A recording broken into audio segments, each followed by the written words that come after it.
Thank you for staying with us. This is Good Morning Kenya. My name is Vivian Ndegwa, and you are right in time for our Women at the Forefront segment. And as I had mentioned at the very beginning of the show, today we have a woman in tech. That is Gladys Wagura, and she is the director, Zetech Digital School. Gladys, welcome to Good Morning Kenya. Thank you, Vivian. If I may give you the opportunity to tell us everything that you do. Thank you very much for having me today. As I've said, my name is Gladys Wagura. I'm the director, Zetech Digital School, where we deal with online learning. Zetech University ensures that the students can access all our programs online, and that is the docket I deal with to ensure that we can reach to all students who want to study our programs across the globe. Yes. So you are in technology. Yes, I am. You actually have a degree in IT. Yes. What maybe got you into that space? What prompted you to get into that tech space? I liked the factor about that when you have IT skills, you are able to propel and do everything that you want to do, because when you access technology, you are able to get the available information, and also you are able to utilize the available technology that can make you to be able to execute your duties easier. We have the use of internet, we have the use of devices from computers to laptops. And also we have the use of machine learning and the use of data science. So when you have technology that can work for you, you are able to explore the virtual space. That is what inspired me to join technology space, the ecosystem. Yeah, and that space is mainly male dominated. You know, it's an industry where it's very male dominated. Maybe what are some of the barriers that you face as a woman in technology that you would love to address, and how to overcome? First of all, this field, from the beginning, it's for a woman to accept that what a man can do, a woman can do better. And therefore, when we have challenges brought by stereotypes, there are people who feel that if you are a woman, you cannot do better in technology. You just need to believe that what a man can do, still you have that capacity, you have that potential, and then you agree to get into it. You explore what is in store for you.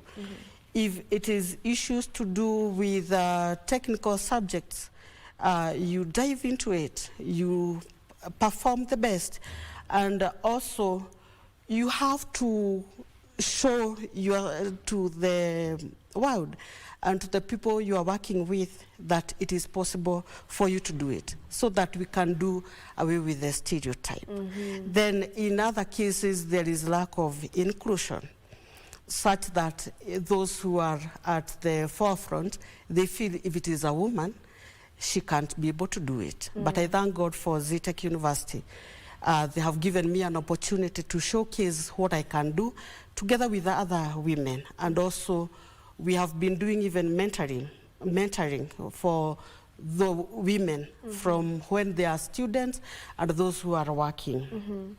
Another thing that challenge that women face in technology is gender bias, where by default people feel because you are a woman, you cannot do it.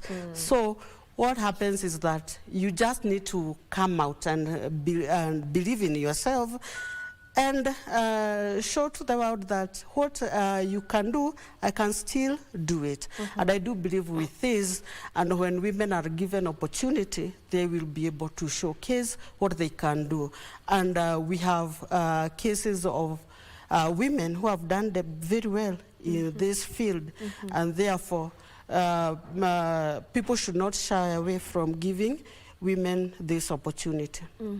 Yes. What's the importance of that inclusion and the importance of diversity, you know, when it comes to tech?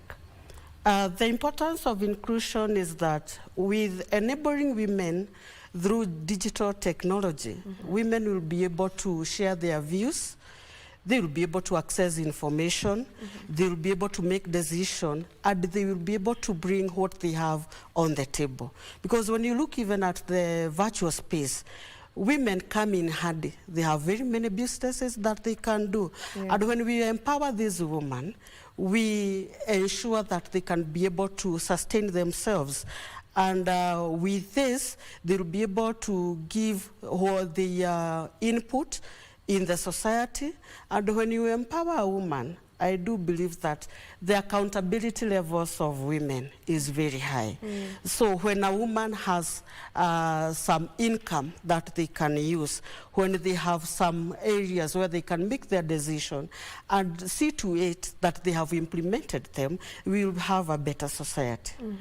Yes. Do we have initiatives maybe and programs that support women in the industry? For Zetech, we have ensured that we have Zetech, our innovation hub, where we incubate and mentor our students. Recently, we have one of our students, especially a girl who is doing Bachelor of Science in Information Technology. She is in that year.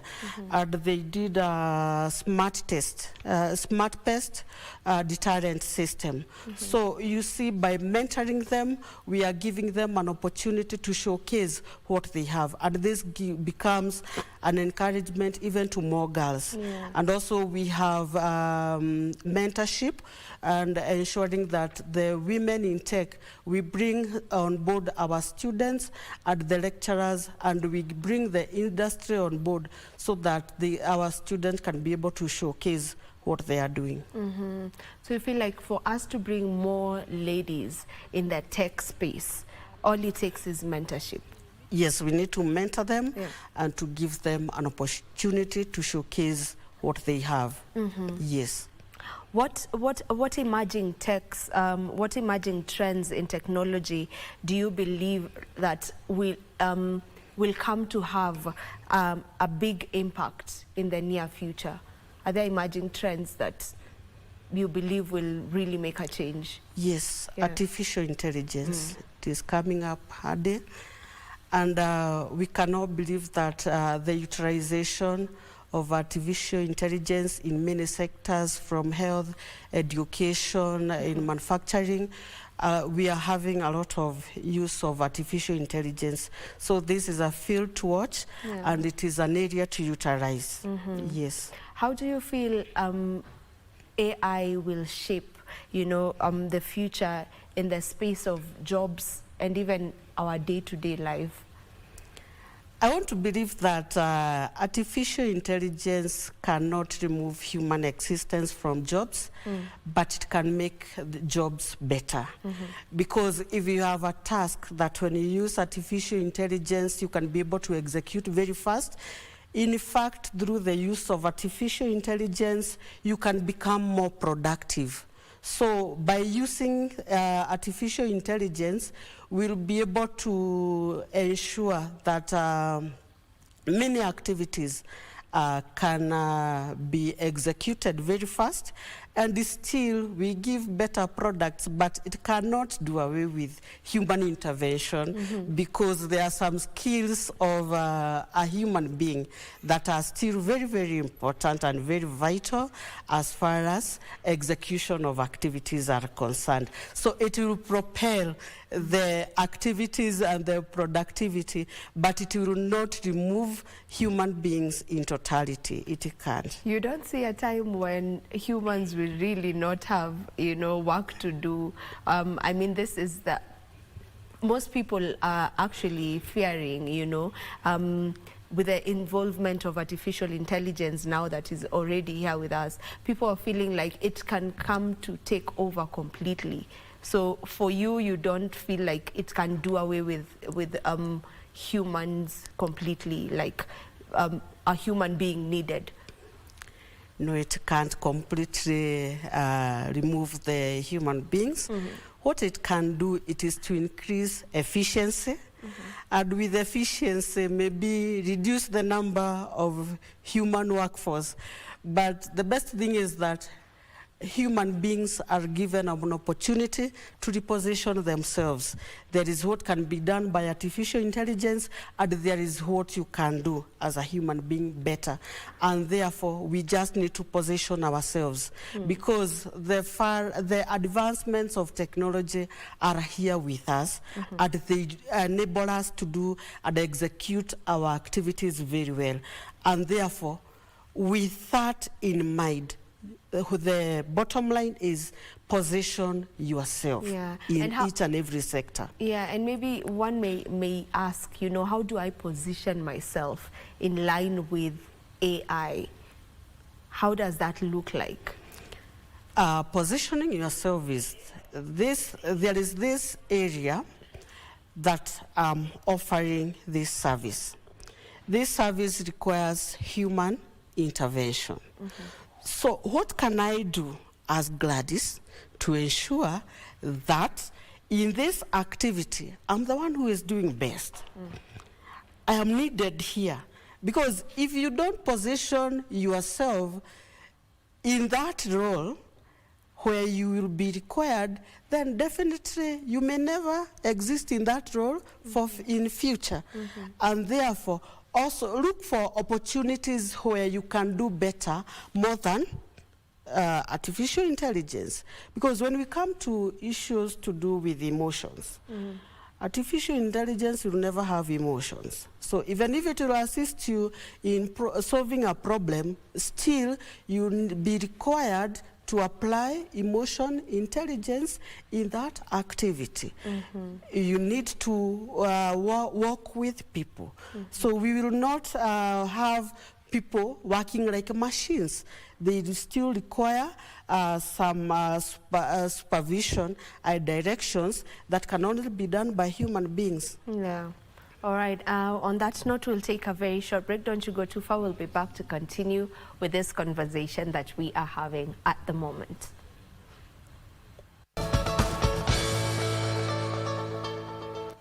Welcome back. This is Good Morning Kenya. Now, before we went on that, for that short break, you were just telling us about how we as human beings should position ourselves in a way that, you know, AI does not come to completely take over our jobs. And you were talking about some things that need emotions. You know, you position yourself in a way that even if AI takes over, it will not like completely do make or put you out of work, if I may say so, you know, take you out of the job. So you were talking to us about how to position ourselves. Yeah. Yes, I was talking about how to position yourself. You ensure that the activities that you can execute as a human being, you do it better.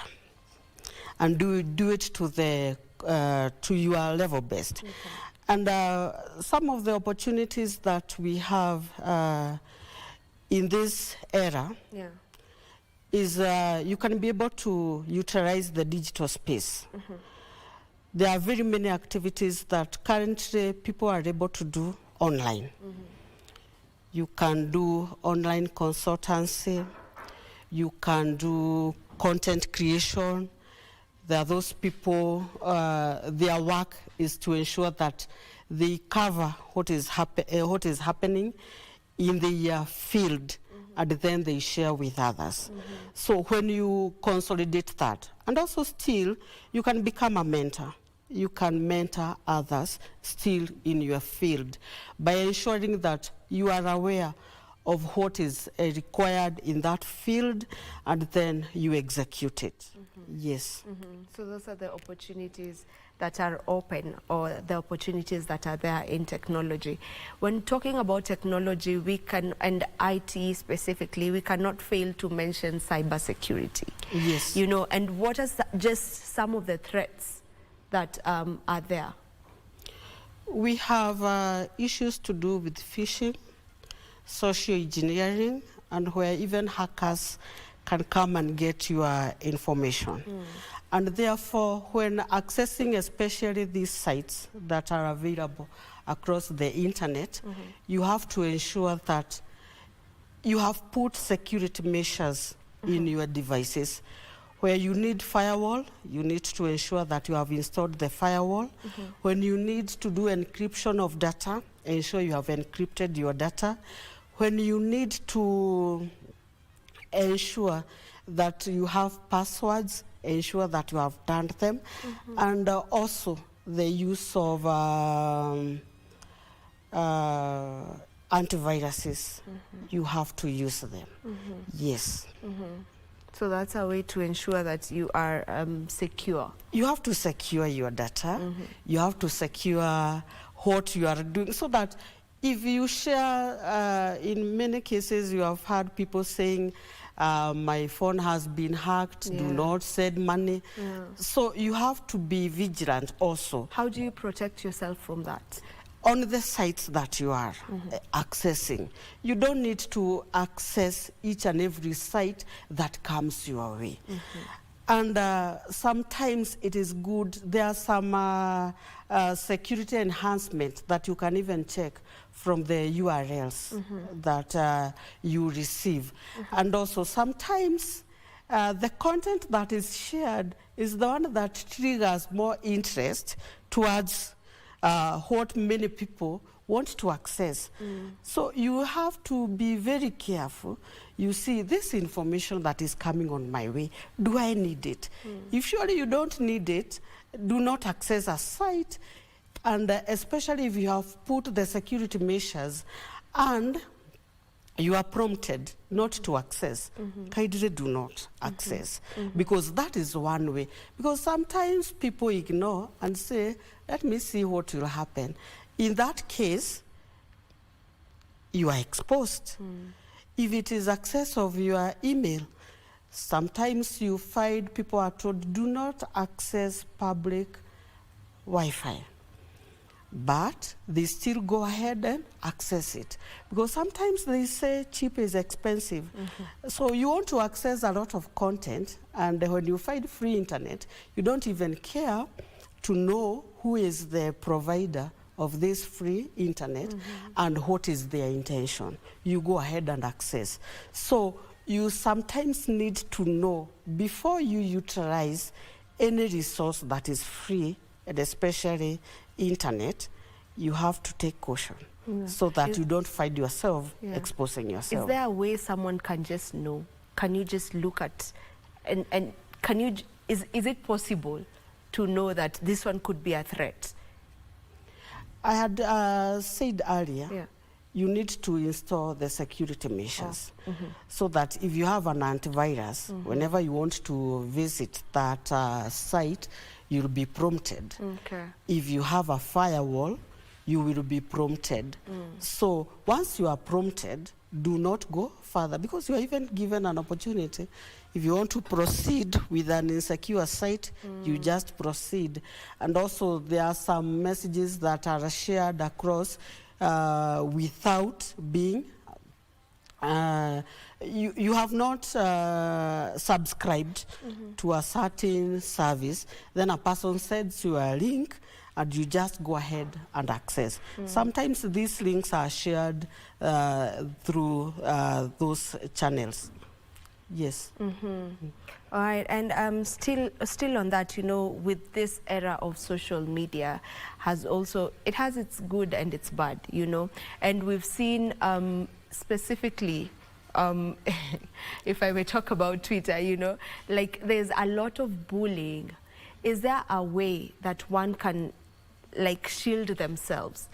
Is there a way that technologically, really, is there a way to try and shield yourself from such?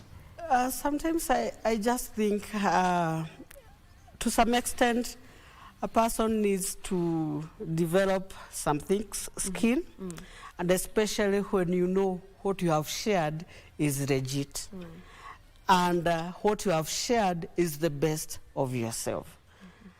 Let me talk specifically for those people who look at the size of a person and they start body shaming. Body shaming. Yeah. So as a person facing that, you are supposed first of all to ask yourself, what is the best thing that you can do, either to conform and reduce your size, or you accept yourself if it is beyond you. And that is where you find sometimes you are told, we pray to God to give us the serenity of accepting things that we can't be able to change. So if it is within your capability, your capacity to change something, you can go ahead and change it. If it is not within your means, then you need to accept.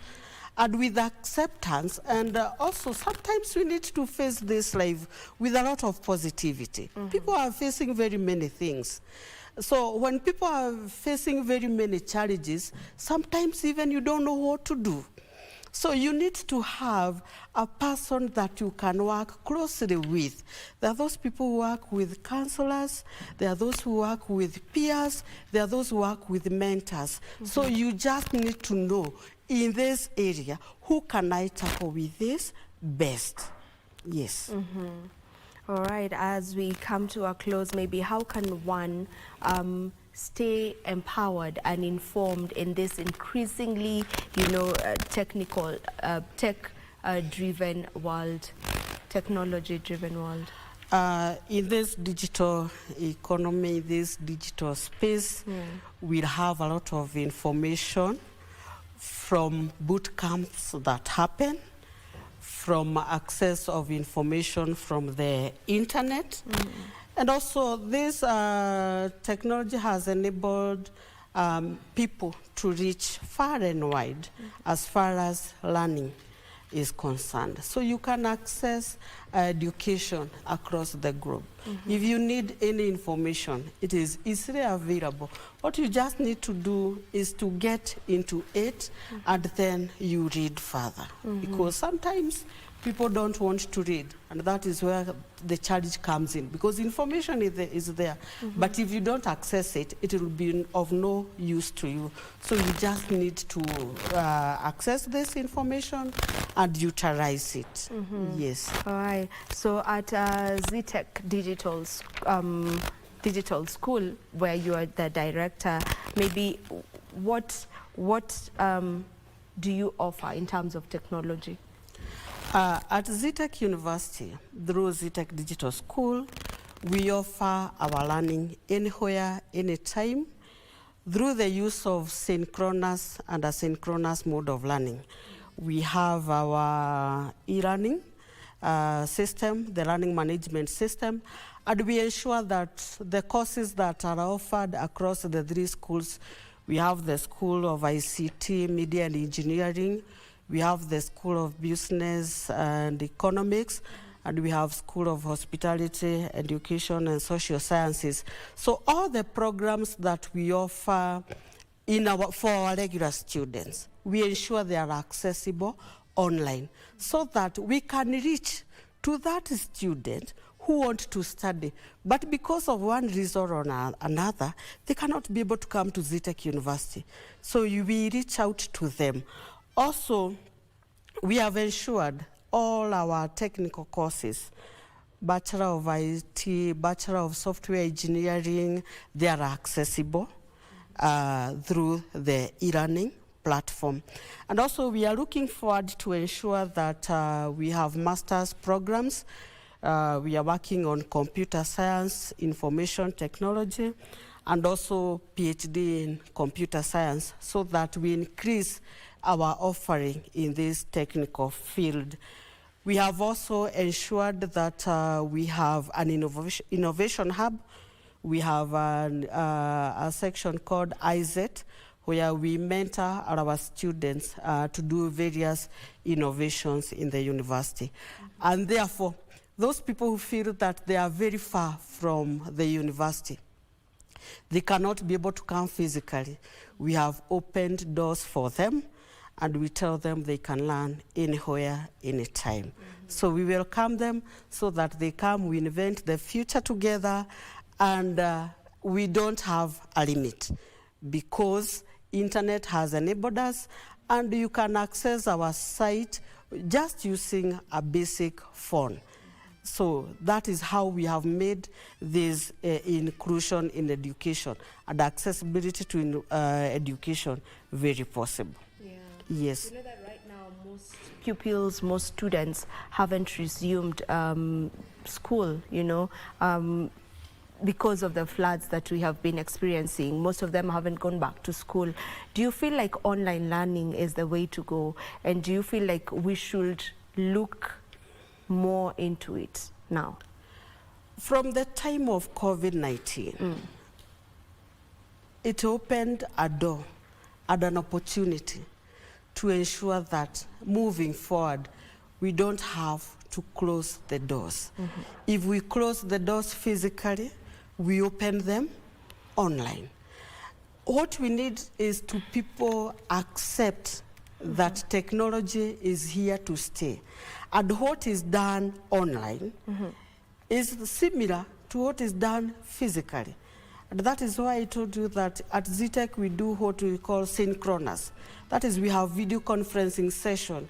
The student is able to get the touch of the lecturer online. They are able to converse. And also, we do the synchronous through the discussion forums, the quizzes, the assignments, the workshops. So that if, when I was doing the synchronous, the student did not get me, when I'm doing the asynchronous, the student is able to grasp the concept and to showcase what they have understood when interacting even with the materials. So we just need to accept. For Zetech University, we took it as a challenge from time of COVID. Even now, we ensure that even if you are a regular student, you'll have a unit or two that you are doing online, so that in case of anything, we don't have to close doors. We just need to continue. But the members of public still need to accept that what is done online is legit. So that when I do a course online, you don't have to doubt it whether I attended, because we have put measures on how you can access. So you just need rules and guidelines, the utilization, the evidence is there. And at the end of the day, what is done online is comparable with what is done face-to-face. Yes. All right. Thank you so much for joining us for this particular conversation. We really appreciate that you took your time to come and grace our show today. Thank you very much for having me. All right. Thank you so much to each and every one of you who has been tuned in from the time we started on this particular show to this very end of the show. We really do appreciate. Until next time, that is tomorrow. See you. My name is Vivian Ndegwa.